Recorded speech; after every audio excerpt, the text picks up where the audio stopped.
एक बार था एक लड़का शंकर नामक,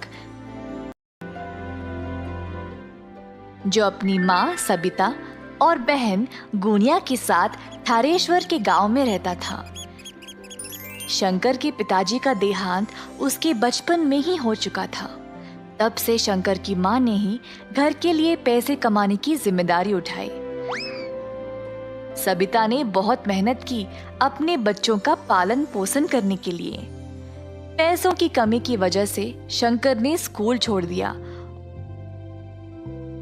और अपनी माँ के साथ काम करने लग गया, पर उन्होंने गुनिया की पढ़ाई को नहीं रोका। सबिता इमारतें बनाने वाले साइटों पर मजदूरी का काम करती थी।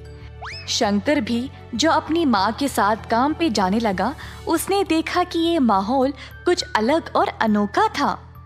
कैसे ईंटों को जमा करके सीमेंट भर के दीवारें चढ़ाई गई जा रही थी, कैसे रेत और सीमेंट को मिलाया जा रहा था, फिर पूरे दीवार पर सीमेंट लगाया जा रहा था, फिर सूखे सीमेंट को जमाने के लिए पानी डाला जा रहा था और अंत में रंग लगाया जा रहा था। ये सब शंकर को बहुत पसंद आया। घर जाने के बाद, माँ, मुझे इमारतें खड़ा करने का तरीका बहुत पसंद आया। सच में बेटा? फिर क्यों ना तुम रोज मेरे साथ आ जाओ, सिर्फ काम के लिए नहीं, सब कुछ सीखने के लिए भी, और ताकि तुम एक दिन एक बड़े बिल्डर बन जाओ, है ना? हाँ माँ, मैं वादा करता हूँ। उस दिन से शंकर हर एक काम को गौर से देखने लगा। उसने जल्दी सब कुछ सीख लिया। शंकर को इस काम में बहुत दिलचस्पी हो गई और इसी कारण वह अपना सारा काम जल्दी जल्दी खत्म कर देता था। बाकी के सारे मजदूर शंकर की कला को देखकर हैरान रह गए। सब लोग उसकी बहुत तारीफ करते थे और उसकी माँ को भी अपने बेटे पर बहुत गर्व महसूस होता था। इसी तरह शंकर ने 4 साल तक मन लगाकर काम किया। इसी दौरान शंकर की माँ की तबीयत अचानक से खराब हो गई और वह काम पे जाना बंद कर दी। अब शंकर अकेला था, जिसको बीमार माँ को भी संभालना था और अपनी बहन की पढ़ाई को भी। सेटों पर कमाई उनके लिए काफी नहीं थी, तो शंकर ने सोचा कि वह खुद का कंस्ट्रक्शन का कारोबार शुरू करेगा। माँ, कब तक मैं मजदूरी का काम करूंगा? अगर हमें हमारी समस्याओं को समाप्त करना है तो मुझे लगता है कि मैं खुद का कारोबार शुरू कर लूं। मेरे बच्चे, ये तो बहुत ही अच्छा विचार है, पर पैसों के बिना कोई काम शुरू कैसे करोगे? मेरे पास एक योजना है माँ। मैं चंपकलाल सेठ के घर पर काम कर रहा था। उन्होंने मेरा काम देखकर बोला कि वो मुझे जब भी जरूरत हो तब वो मेरी मदद करेंगे। अब उनके घर का काम अधूरा रह गया है। मैं उनसे पैसे लेकर उनका काम खत्म कर दूंगा। तुम बहुत बुद्धिमान और कलाकार हो बेटा। जाओ और सेठ साहब से बात कर लो, देखते हैं क्या होगा।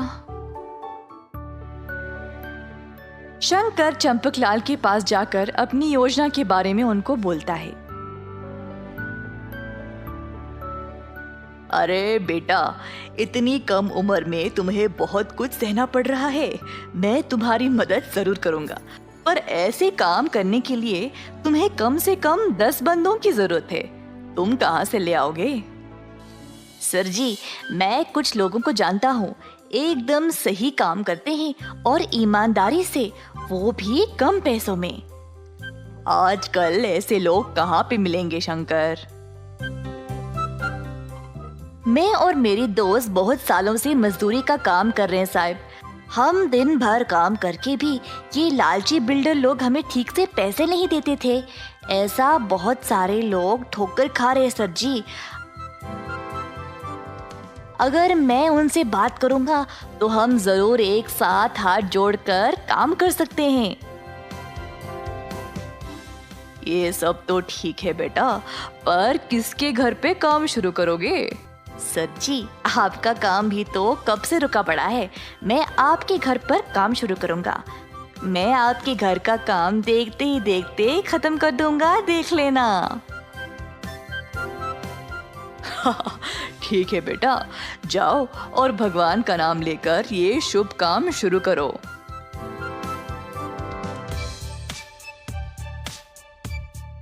शंकर अपने मजदूर दोस्तों के पास गया और उनको इस काम के बारे में बताया।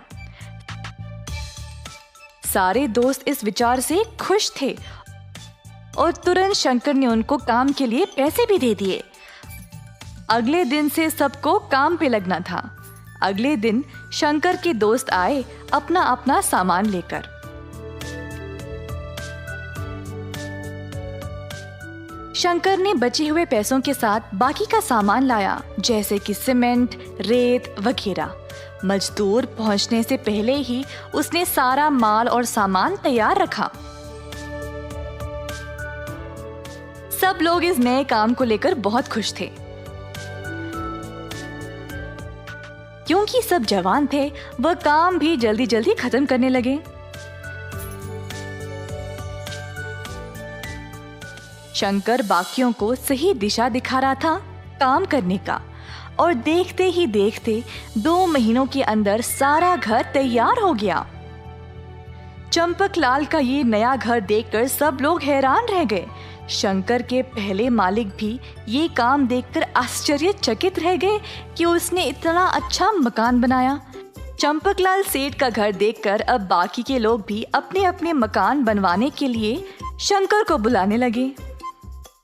शंकर बेटा, तुमने इतने कम समय में मेरा इतना अच्छा मकान बना दिया।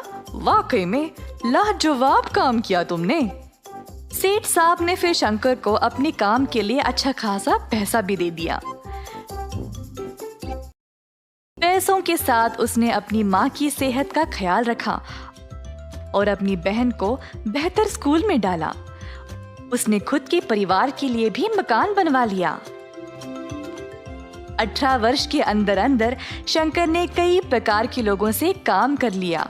उसने अपनी कला का इस्तेमाल किया मेहनत के साथ, जिसकी वजह से उसको प्रशंसा मिली। अंत में उसने अपने परिवार को सुखी भरा जीवन दिया। इस कहानी से हम ये सीखते हैं कि परिश्रम के बिना प्रतिभा किसी काम का नहीं।